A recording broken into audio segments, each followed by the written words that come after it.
Hi there, welcome to today's video. I am Natasha of Natasha Miller Creates, and today I am setting up my new bullet journal for 2024. This is my second notebook. I tend to fit 6 months in every notebook, and so this is for the second half of 2024. I am using my Archer and Olive Mystic Plum Dot Grid notebook. This is part of the Everyday collection, and I am so excited. I've been staring at the sky since I got it, so I'm excited to finally be using it. So for my quote page, I chose, "You were born to be real, not perfect." I thought that fit into what I'm trying to live. I'm trying to embrace my mistakes more and just be more open to, well, different experiences and emotions. And like I said, just being open to making more mistakes and learning from them. So I am super excited for my new notebook. I feel like my first notebook in 2024 holds so many memories and so much fun. So I'm excited to see what the rest of the year is going to bring.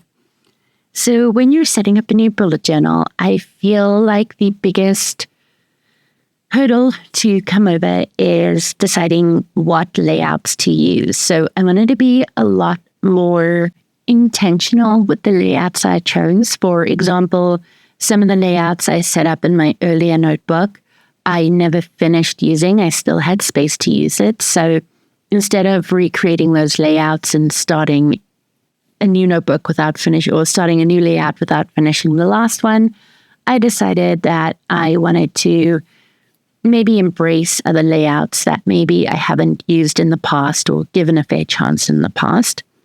But I always start off my new bullet journal with a future log. And that's what you see me setting up here. This stamp set is from Ali Edwards. I bought it fairly recently, I think, actually, or it was part of December Daily 2024. If it's still available, I'll link it over on my website, which is linked down below, so you can go check that out. But like I said, I start every new journal off with a future log, and I will start it off with July. So since this notebook starts in July, it'll go July through to June. And if you look at my previous notebook, it goes from January through to December. So there's a little bit of that overlap, but I found that this works for me. So for my future log, I use it to document any events that I have coming up that are, well, in the future.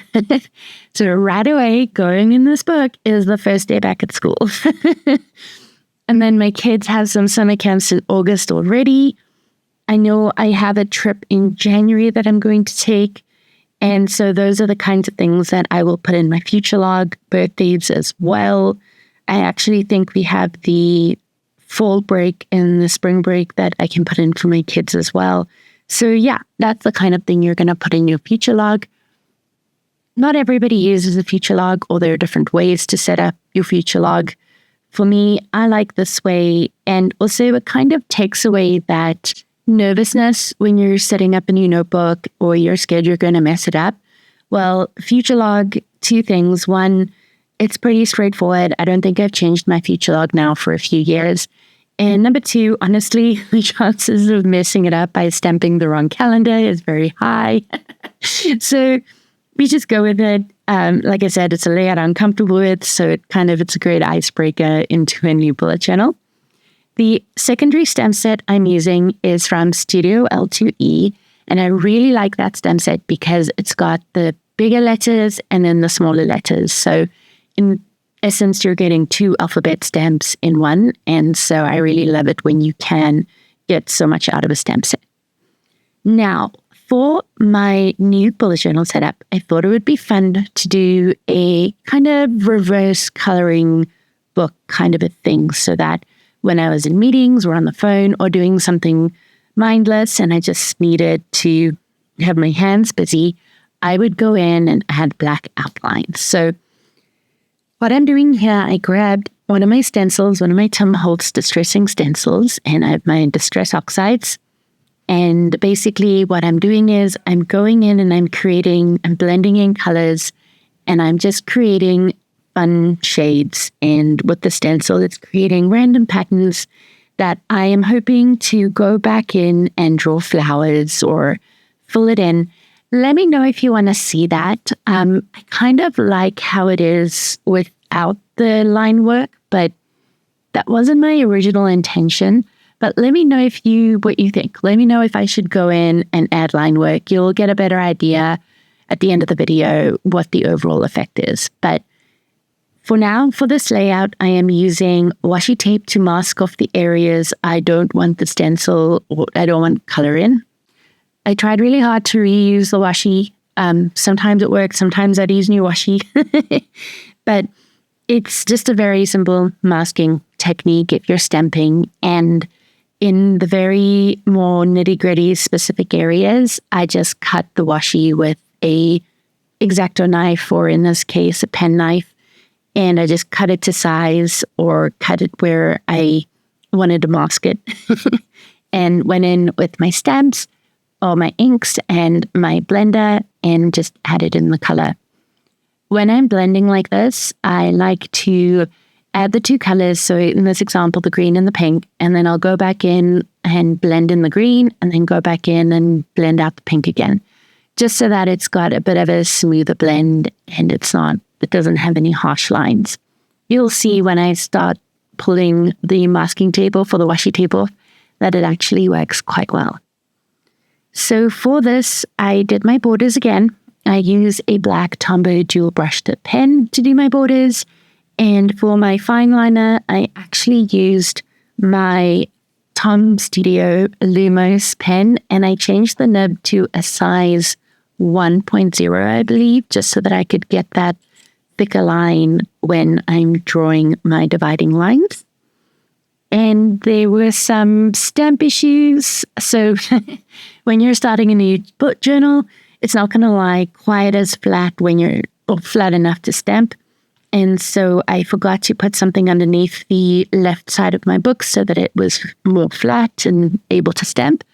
And so I just had to go in with the black pen and add in color in where I had the ink didn't go down completely. So here I am changing out my nib. I've been using a size 0.3 nib, which is my go-to, and I just changed it out to the 1.0. And when it comes to doing writing, when I started filling out my notebook, I went back to my 0.3 nib size, which is my go-to. And I'm using my Archer and Olive journaling ruler to draw my lines. I really enjoy this ruler so much. I'm waiting for my sub box to arrive to start using my B5 size. I'm still using the A5 size in this video, but I'm excited to start using the B5 one. I'm getting really impatient with the shipping companies, but it's in transit, so we're getting there. So super excited. The calendar stamps I used are from my shop. I've linked that down below. You can go check that out. I don't have very many left, so if this is something you want, make sure to head over there and grab it. As always, I'm doing my tabs. My tabs I'm coloring in with my acrylographs. I like that the acrylographs makes it a little bit more sturdy because of the nature of the paints. And so I colored my tabs in with the matching acrylographs. I try to match the distress inks with the acrylographs, and I had calligraphs and Tombows on the side, the brush pens on the side, but I didn't actually use them because it wasn't quite the aesthetic that I was going for. So my second layout I painstakingly chose, was a cleaning schedule. Now, I've tried these in the past and it didn't work, and that was probably about 2.5 years ago. Things are a little bit different now, so I'm excited to give this a try again. So for my cleaning schedule, at the top of the page is the days of the week, and there's going to be a task to complete every day of the week. I still haven't filled this layout out. I will share it as soon as I've decided what my cleaning schedule is going to look like. I'm still on the fence, trying to decide between what's reasonable and obviously what needs to get done. I am in a spot right now where I'm biting off more than I can chew, and I'm burning out very quickly. And so I really want this to work. And in order to make it work, I have to be very intentional in what I decide is doable on that day. So quickly, I'm again using my Ali Edwards stamp to stamp out the title, which all I could fit in was cleaning. And so let's get back into it. So I have my days of the week at the top. Then I have something that needs to get done every day. So cleaning out the dishwasher, washing out the kitchen sink, wiping down the counters, things that I'm going to be doing monthly. Like I said, I don't want to put something out there just yet, and because I haven't quite decided. Quarterly and then semi-annually. So for Mother's Day, I got a pressure washer. And so I think semi-annually, that's going to fall into my baby pressure washer, or probably more annually. I couldn't fit an annually section into this. So I think I'll figure it out with the semi-annually. But yes, I got a pressure washer. I really enjoy using it. I live in Calgary, Alberta, so we're currently experiencing water restrictions because of a water pipe that burst. And so I haven't been able to use or finish up the power washing I wanted to do for the summer. Because I'm pretty sure, given how dry it's been, this is it, like the rest of the summer, water restrictions. So I'll try again next year with my pressure washer. But I'm masking off the areas that I want to color in again. And like I said, just going in and blending with the different colors. There was no real specific reason why I chose one color over another. I just went with what felt right or what I wanted to use in that moment. I used to use my distress inks a lot to set up my journal, and it is still one of my favorite bullet journal setup supplies, especially if you're setting up creative journals. I haven't used them in a while, and I have missed using them, so it was really fun to pull them out for this setup. Maybe we'll see if I'll get to use them more later this year. I'm just running through the ideas that I have. And for art journaling, yes, definitely. I am hoping to bring my art journaling videos back. I feel like I say that every video.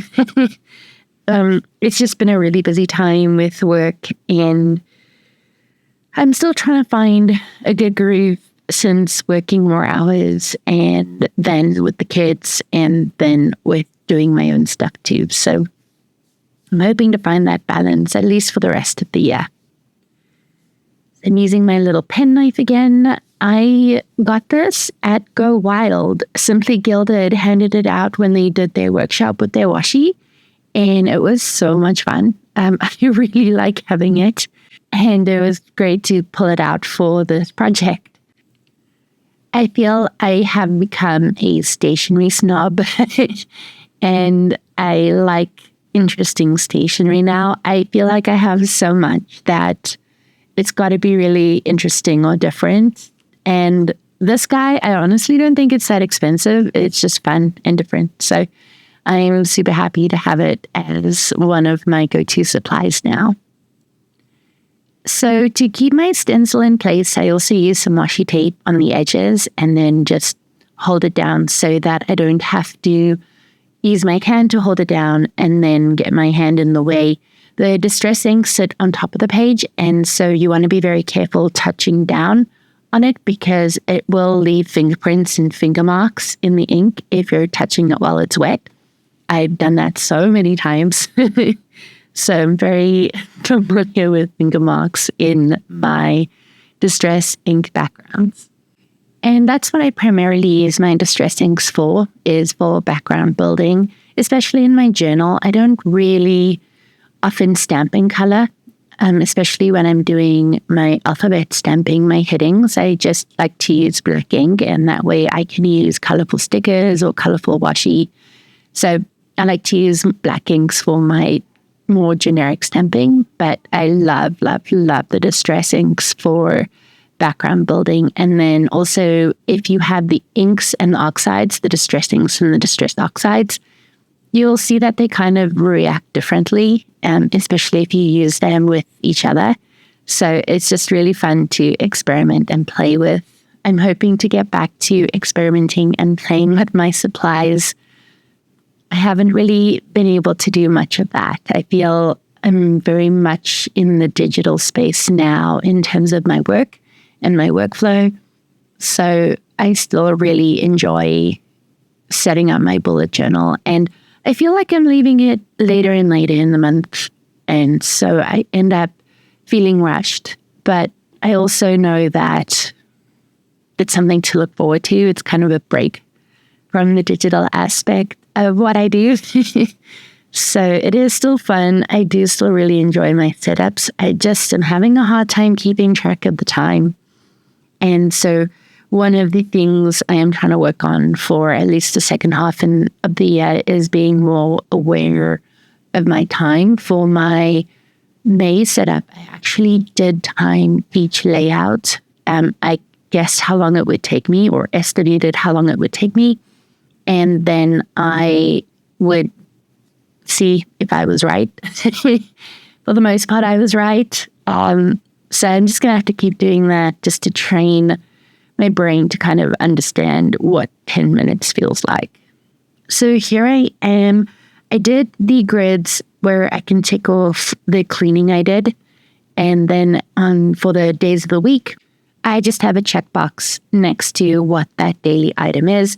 I'll probably use pencil to tick those off so that I can just go back in and tick them off the next week. So this layout is my memory keeping layout.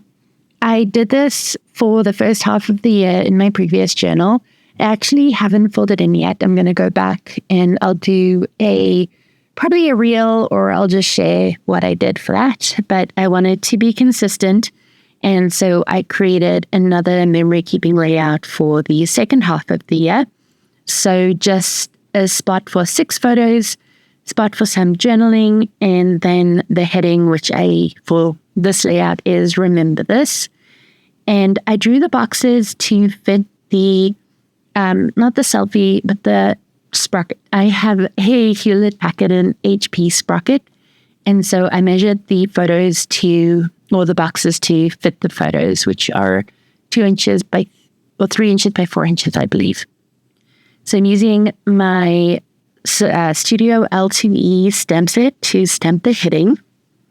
This one's one of my favorites. I feel I always reach for the same 3 stamp sets, so I try and change it up. This month, I did the Ellie Edwards stamp, which is different from usual, but then I grabbed one of my favorite Studio L2Es. There's 3 that I absolutely love, and so I try to rotate between the 3.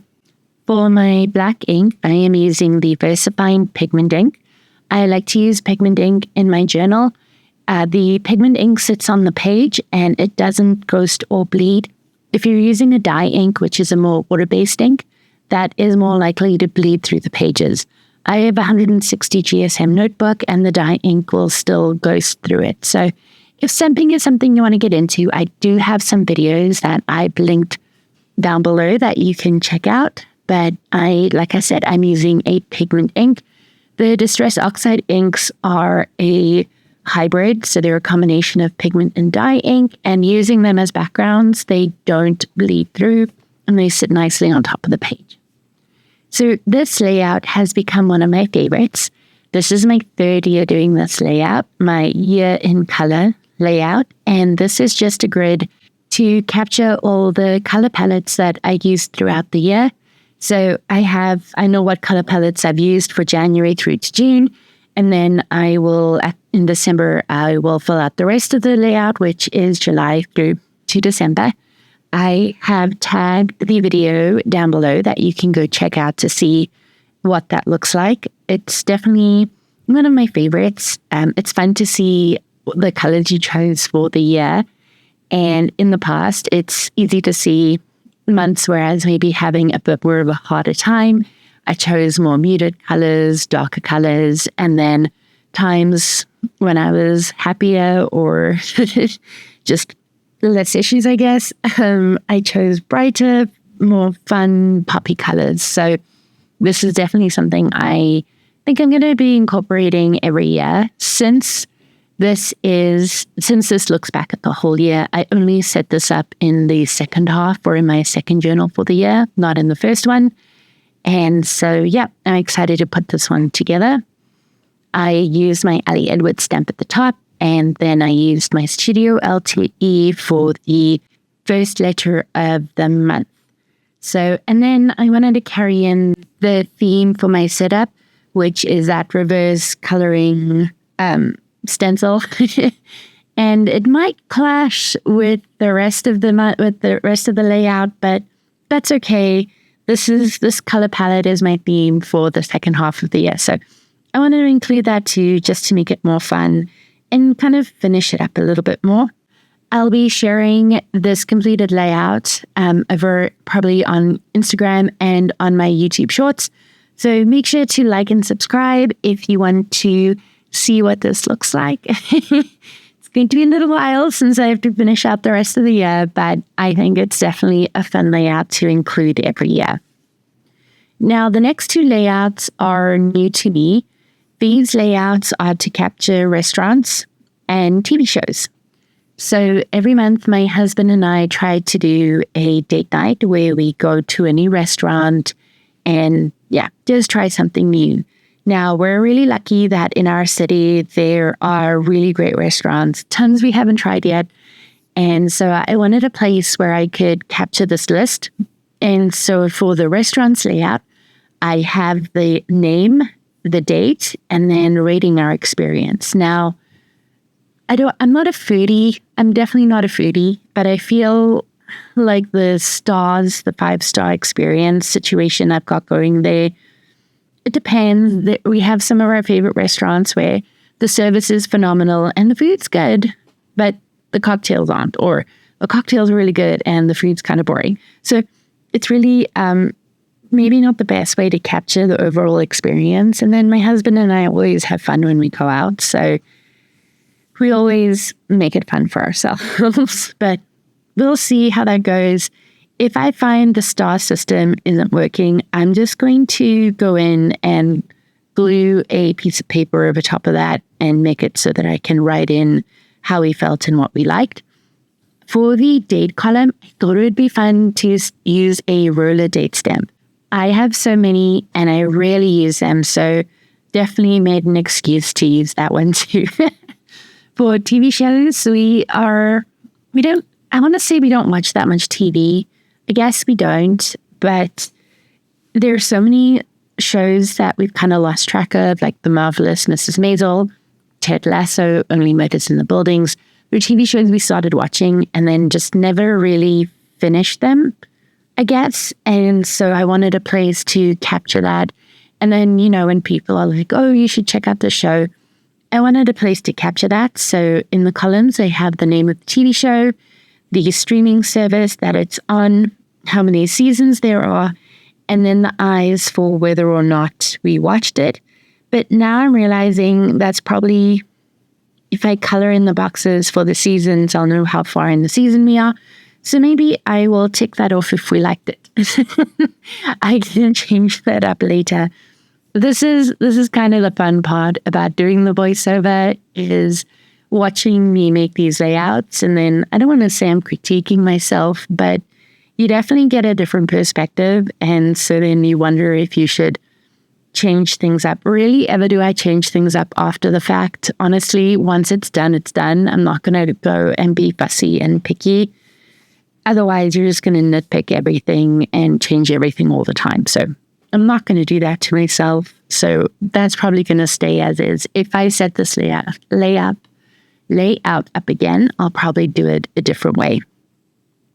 So this page is new to me as well. This layout is going to be for lyrics I love. Now, I do enjoy Taylor Swift a lot, and there's so many lyrics that pop up that I want to capture, or there are other songs that I listen to as well, not just her, although right now it is just her, but I digress. I wanted a place to capture the lyrics and also kind of have a place to capture lettering that I can do. So lyrics and quotes that I can capture to practice my lettering. That's what I was trying to say. So I am excited to fill this page up and do some doodles around it. I'm excited to share this layout when it's done. So again, like and subscribe so that you can see what this ends up looking like.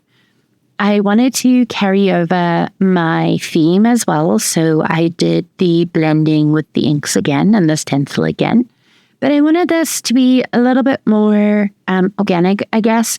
So as you can see, I drew a bunch of different squares all over my page. And some squares, I know you're probably thinking, how am I going to write a lyric in there? But I'm just going to turn the page and write it horizontally just to change things up and make it fun. Kind of make it seem like it's more of a spur of the moment thing, which is probably going to be, because honestly, I can't see myself sitting researching lyrics, at least not without a purpose. So yeah, this is going to be, I think this is just going to be one of those layouts that grows organically over time. I am bad about filling out layouts like these, but again, it's all about being intentional. So I will I don't want to say make it a priority, but I will make sure to go back and fill these out. So a lot of washi was used on these pages to mask off different areas. And I did confuse myself a little bit with a little washi everywhere, but I think I got everything in the end. You'll see it looks like I skipped one, but I went back and got it. So it's all good. And I had to actually focus a lot more than I like to admit to make sure that I didn't accidentally color in the wrong area. So, but it did work out. I was very proud of myself. It looked pretty. I was watching the season 3, part 2 of Bridgerton while I was putting this together. And then when I finished that, I started watching Schitt's Creek.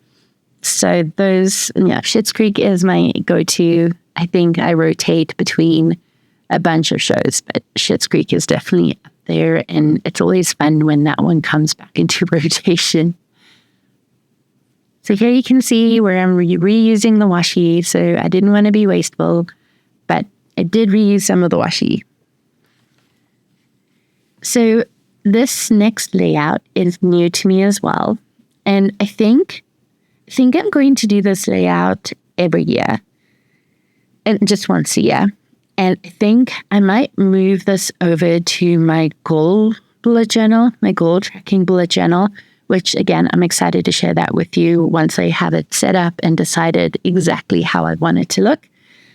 But this page is going to be for skills I want to improve. I have a ton of reference books that I'm collecting but not reading. And so this page is kind of to motivate me to get going on that and just kind of break it down. Because right now I feel like there's so many things I want to get better at. And by creating this layout, I'm hoping it'll help me focus and be able to actually start getting through those books. So for example, I want to be better about mixing fonts and matching fonts, both digitally and when I do my lettering. And so that's the first skill that I'm going to look into. And I've purchased a bunch of reference books. There are a bunch of Skillshare courses that I have saved that I'm excited to look at and get into so that I can just get better at matching fonts and font styles. Another skill that I'm hoping to improve is grid layouts. So using more grids in a more appealing golden ratio sort of a way. Again, I have a bunch of reference books and I'm excited to start getting through them and working through them to improve on those skills. So for the heading, skills to improve, I used the Ali Edwards stamp set. As you can see, the letters were giant, so skill to improve it is. Singular, not plural. And then for the headings, I used the Studio L2E stamp set. And then my ruler to add the progress bar and the milestones and action steps to check off. Let me know if you want to see more of that layout too. I'm excited to give it a try to see how it goes. Like I said, it's probably going to move out of my bullet journal setup, especially if I like it, and move it into my goal notebook. And this final page is just to capture notes. I realized I don't really have a space to capture notes. I have sticky notes lying everywhere. So I brought back my notes page. So this was my bullet journal setup for the second half of 2024. I can't believe I just said those words, the second half of 2024, but here we are. Again, let me know if you want to see me add fine liner to the stamped and stenciled outlines, kind of in a reverse coloring book sort of way. So let me know down below if you want me to do that and if you want to see it. Thank you so much for watching today. As always, I appreciate your time, and I will see you in the next one. For more bullet journal content, make sure to check out one of these 2 videos. See you over there.